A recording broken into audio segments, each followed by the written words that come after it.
Und jetzt das Heute-Journal. Guten Abend. Fragen Sie nicht die Ukraine, wann der Krieg enden wird. Fragen Sie sich selbst, warum Putin noch in der Lage ist, ihn fortzusetzen. Das war die Kernbotschaft von Volodymyr Zelensky, der zum ersten Mal seit Kriegsbeginn persönlich auf der Münchner Sicherheitskonferenz auftrat. Der donnernde Applaus für den ukrainischen Präsidenten konnte die Beklommenheit im Saal nicht übertünchen. Denn die Folgen stockender westlicher Waffenlieferungen sind bereits an der Front zu besichtigen. Wladimir Putin gratulierte der russischen Armee am Abend demonstrativ zur Einnahme des Städtchens Awdijiwka. Der im Saal versammelte Westen versuchte dem erschöpften Ukrainer Mut zu machen. Mehr aber auch nicht. Aus München berichten Ulf Röller und Julia Rech. Er hat einen ganz wichtigen Job. Kolonnenkoordinator steht auf seinem Rücken. Die Welt ist in Unordnung. Wenigstens bei den Vorfahrten will die Sicherheitskonferenz keine Zusammenstöße. Ankunft Olaf Scholz. Der Kanzler brauchte eine Weile, um seine Rolle zu finden, als Mahner. Europa müsse der Ukraine mehr Waffen liefern. Deutschland sieht er als Vorbild.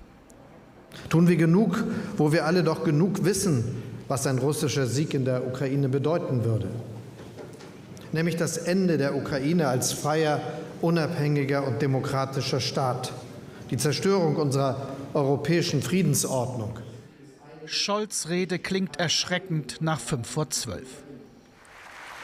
Weniger Beifall, dafür mehr Waffen wäre Zelensky wohl lieber.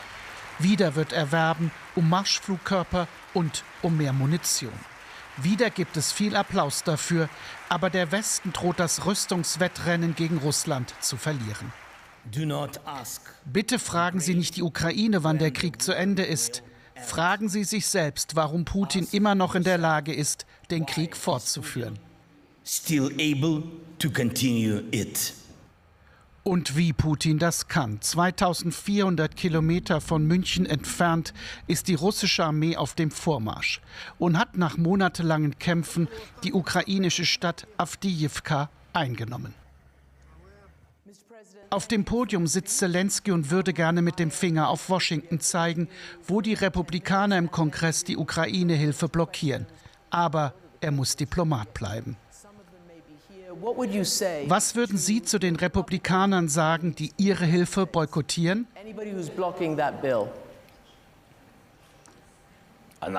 Sind wir hier nicht im Fernsehen? Ja.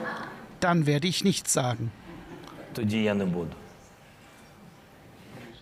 Treffen mit US-Senatoren. Zelensky kämpft auf dieser Konferenz fürs Überleben seines Landes. Die Ukraine ist Opfer des amerikanischen Wahlkampfes. Die anwesenden Republikaner machen wenig Hoffnung auf der Sicherheitskonferenz. Die Ukraine-Hilfe kann dauern. Ich verstehe, dass die Menschen hier Angst haben. In einer Demokratie dauern aber Entscheidungen. Wir haben ja noch andere wichtige Themen. Aber die Zeit arbeitet für Putin. Jeder schaut auf die USA, dass sie sich beeilen und endlich eine Entscheidung fällen. Eine schnelle Entscheidung. US-Vizepräsidentin Harris will dafür sorgen, aber ihr Land kämpft gerade mit sich selbst. Zelensky kommt also mit der Botschaft von der Münchner Sicherheitskonferenz zurück. Amerika fällt als Anführer der freien Welt bis auf Weiteres aus. Und aus München ist uns jetzt unser Korrespondent Ulf Röller zugeschaltet. Guten Abend, Ulf. Appelle, die Ukraine zu unterstützen, gab es ja heute jede Menge von Zelensky und vom Bundeskanzler. Frage ist, haben sie auch was genützt? Also ich habe mir jetzt 2 Tage lang die Reden angehört und da kann einem schon ein bisschen die Laune vergehen und auch der Mut verlassen. Denn das Problem ist, dass das Reden eben nicht hilft. Damit kann Europa das Problem nicht lösen. Zelensky braucht Waffen und keine Worte. Und da sind die Lager in Europa leer und es können eben so schnell die Munition nicht hergestellt werden. Mal ein Beispiel. Wenn man eben diese wichtige Artilleriegeschoss von 155 mm produzieren will, die braucht die Ukraine nämlich. Wenn man die jetzt bestellt, dann dauert es mindestens 9 Monate, bis sie dann da ist. Also viel zu lange. um Zelensky jetzt kurzfristig zu helfen. Und das hat dazu geführt, dass heute der Vizekanzler Habeck doch sehr deutlich auf der Tribüne geworden ist. Er hat eine Frage bekommen zur europäischen Rüstungsindustrie und musste da sehr, sehr deutlich sagen, dass man da eigentlich nicht wirklich vorankommt. Und woran scheitert, sagt er, es scheitert einmal an den nationalen Egoismen und es scheitert eben auch an der Frage, dass jedes Land fragt, was heißt denn diese europäische Industrie für mich, wo entstehen die Arbeitsplätze? Insofern blockiert sich Europa immer noch weiter und die Zeitenwende ist eben anscheinend immer noch nicht komplett in den Köpfen angekommen. Auch auf dieser Sicherheitskonferenz nicht. Danke, Ulf Röller, nach München. Der Tod des russischen Oppositionellen Alexei Nawalny ist mittlerweile bestätigt. Doch jetzt hat ein zynisches Versteckspiel um seine Leiche begonnen. Die Nachrichten mit Gundula Gause. Bislang haben die russischen Behörden den Leichnam nicht freigegeben. Nawalnys Mitarbeiter gehen davon aus, dass der 47-Jährige gezielt getötet wurde. Sie bestätigten seinen Tod unter Berufung auf Nawalnys Mutter. Sie war in das Straflager im Norden Russlands gereist, durfte die Leiche ihres Sohnes aber nicht identifizieren. In ganz Russland trauern die Menschen um den prominenten Kreml-Gegner. Viele legten trotz drohender Strafen Blumen nieder und gedachten seiner. Menschenrechtler berichten von Hunderten Festnahmen. Während im Gaza-Krieg die israelische Armee ihre Angriffe fortsetzt, bei denen nach palästinensischen Angaben zahlreiche Menschen getötet wurden, mehren sich in Israel die Proteste gegen die Regierung von Benjamin Netanyahu. In Tel Aviv forderten tausende Israelis Neuwahlen und eine Feuerpause. Ebenfalls für eine Waffenruhe demonstrierten in London rund 30.000 Menschen auf einer pro-palästinensischen Kundgebung. Die Freien Wähler haben sich auf ihrem Bundesparteitag zur Europawahl gegen jede Form von politischem Extremismus positioniert. Beschlossen wurde ein Kooperationsverbot mit der AfD, auch mit Blick auf die Bundestagswahl im Herbst 25. Für das Erstarken der AfD machte Parteichef Aiwanger vor allem die Ampelparteien verantwortlich, die immer weiter nach links rücken würden. Bundesweit haben sich wieder Tausende an Demonstrationen für Demokratie und gegen Rechtsextremismus beteiligt. In Magdeburg etwa folgten laut Polizei rund 3.000 Menschen dem Aufruf von Gewerkschaften, Kirchen und Verbänden. Sachsen-Anhalts Ministerpräsident Haseloff, CDU, mahnte, jede Form von Rassismus und Menschenfeindlichkeit müsse bereits in ihren Anfängen bekämpft werden. Wenn man eine Partei gründet, wünscht man sich meistens maximale Aufmerksamkeit. Schließlich sollen einen die Leute ja wählen. Wenn der Parteigründer aber ein ehemaliger Geheimdienstchef ist, dann gilt offenbar das Prinzip Tarnen und Täuschen. Hans-Georg Maaßen, Ex-CDU-Mitglied und jetzt Vorsitzender der Neupartei Werteunion, lieferte sich mit Gegendemonstranten und Journalisten eine merkwürdige Schnitzeljagd. Inhaltlich neigt Maaßen inzwischen zu Verschwörungstheorien und rechtsextremem Gedankengut, weshalb er seinerseits vom Verfassungsschutz beobachtet wird. Alexander Schwinning berichtet. Auftritt eines kommenden Parteivorsitzenden. Hans-Georg Maaßen, gut abgeschirmt durch ein halbes Dutzend Sicherheitsleute auf dem Weg zur Gründungsversammlung. Das Treffen geheim, der Ort spontan verlegt. Herr Maaßen, warum das Versteckspiel heute Morgen? Das ist kein Versteckspiel. Guten Morgen erstmal. Guten Morgen. Warum braucht Deutschland die Werteunion?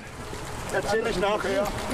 Stundenlang fährt das Schiff auf dem Rhein. Nach der Rückkehr zeigt sich der frisch gekürte Parteichef gesprächiger. Der politische Konflikt sei nicht mehr zwischen rechts und links, sagt er, sondern zwischen denjenigen, die die Freiheit verteidigen und denjenigen, die für einen autoritären Staat sind, in dem der Staat den Menschen vorschreibt, wie sie zu leben haben, wie sie ihre Kinder erziehen sollen, welche Heizung sie anschaffen sollen, mit was für einem Auto sie zur Arbeit fahren. Und wir sind auf der freien Seite unserer Gesellschaft. Wir wollen weniger Staat. Bei einer Versammlung in Erfurt hatte die Werteunion die Parteigründung beschlossen. Schon damals war klar, Berührungsängste zu anderen Parteien haben Maaßen und seine Mitstreiter nicht. Wir sind eine Partei, die keine Brandmauern aufbaut. Also wir reden mit allen. ob das AfD ist oder Linke, ob es Grüne ist oder SPD. Wir arbeiten mit allen zusammen, mit allen Gruppierungen, mit allen Parteien, die unsere Positionen zur Mehrheit verhelfen. Die Demonstranten, die sich morgens am Rheinufer versammelt hatten, dürften sich bestätigt sehen. Keine Abgrenzung der Werteunion zur AfD, Grund genug, sich Sorgen zu machen. Wir haben einfach Angst, dass die Sache sich zu sehr radikalisiert und dass wir immer weiter nach rechts driften. Und damit unsere demokratische Ordnung, wie wir sie kennen und schätzen, in Gefahr gerät. Und das darf auf keinen Fall passieren. Dass Maaßen und die Werteunion eine wichtige Rolle im Parteienspektrum spielen werden, glauben Experten aber nicht. Es kann sein, dass es Achtungserfolge erst einmal geben wird, aber ob sie sich langfristig etablieren wird, das ist eher fraglich, denn es fehlt die Lücke, die sie füllen müsste im Parteiensystem. Im September will die Werteunion bei den Landtagswahlen in Thüringen, Sachsen und Brandenburg antreten. Maaßen sagt, er spiele nicht auf Platz, sondern auf Sieg und spricht sogar vom Mitregieren. Diese Wahlen werden die erste Bewährungsprobe für den Vorsitzenden und seine neue Partei. Noch eine Partei am rechten Rand also. Gleichzeitig gehen immer mehr Menschen in Deutschland gegen Rechtsextremismus auf die Straße. Für die Betroffenen von rassistischer Gewalt könnte das ein winziger Lichtblick sein. Denn zu lange standen sie im Schatten der Täter. Das Attentat von Hanau, bei dem ein Deutscher 9 Menschen mit Einwanderungsgeschichte erschoss und anschließend seine Mutter und sich selbst tötete, soll ein Wendepunkt sein, wenn es nach den Hinterbliebenen geht. Say their names, sagt ihre Namen, fordern die Familien. Über das Gedenken in Hanau, 4 Jahre danach, berichtet Susanna Santina. Die Angehörigen der Opfer demonstrierten heute in erster Reihe. Mehrere tausend Menschen kamen nach Hanau, um ein Zeichen gegen Rassismus zu setzen. Und um die Angehörigen in ihrem Kampf um Aufklärung zu unterstützen. Die weiter dafür sorgen, dass das nicht unter den Teppich gekehrt wird und man die Dinge ernst nimmt. Sowas darf nicht passieren, dass jemand getötet wird aufgrund seiner Herkunft. Es ist auch noch ein Armutszeugnis, dass Rassismus immer noch präsent ist hier in Deutschland. 4 Jahre ist es her, der Anschlag in Hanau, der viele bestürzt hat. Ein Rechtsterrorist hatte 9 Menschen erschossen. Ermordet innerhalb weniger Minuten, weil ein Rassist der Ansicht war, sie seien keine Deutschen. Nach wie vor vergehe für ihn und seine Mutter kein Tag, sagt Çetin Gültekin, an dem sie Gökhan nicht vermissten. Er war 37 Jahre alt, als er ermordet wurde. Bis heute bedrücke sie, dass sie Gökhan nicht würdig verabschieden konnten. Tagelang wussten sie nicht, wo seine Leiche ist. Und haben überall angerufen und wollten wissen, wo er ist, wo er liegt. Und ich hatte ja im Untersuchungsausschuss gesagt, wieso wurde uns diese Totenfürsorgerecht weggenommen? Wieso? Es sei ein Fehler gemacht worden, bestätigte der U-Ausschuss.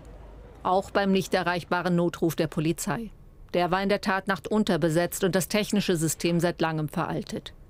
Willi Paun hatte den Täter verfolgt, hier oben rechts in seinem Auto, und mehrfach erfolglos versucht, die Polizei zu erreichen.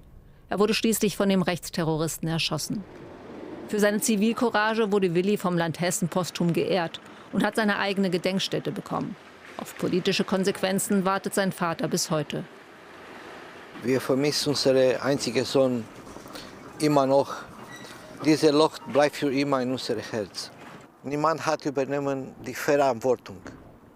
Und niemand ist zuständig. Keine Konsequenzen auch beim verschlossenen Notausgang am 2. Tatort Arenabar. Dass seiner Tatnacht zu war, hatte der U-Ausschuss ebenfalls bestätigt.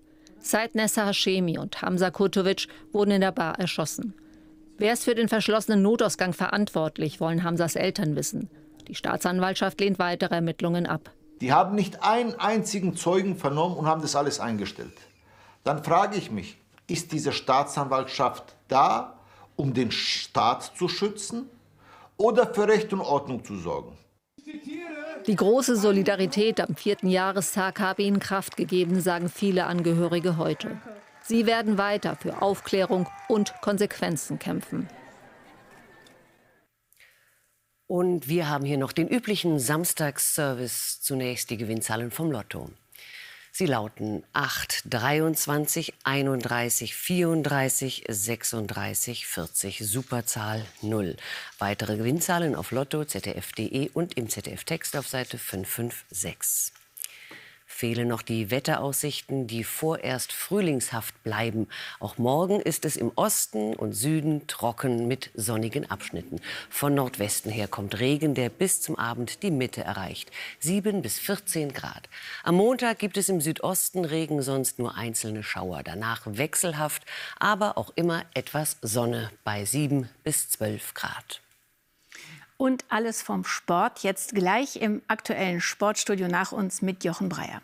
Um 0:25 Uhr meldet sich Pfarrer Schlink mit einer Heute Express. Und wir sagen bis morgen. Haben Sie einen schönen Sonntag und tschüss. Tschüss.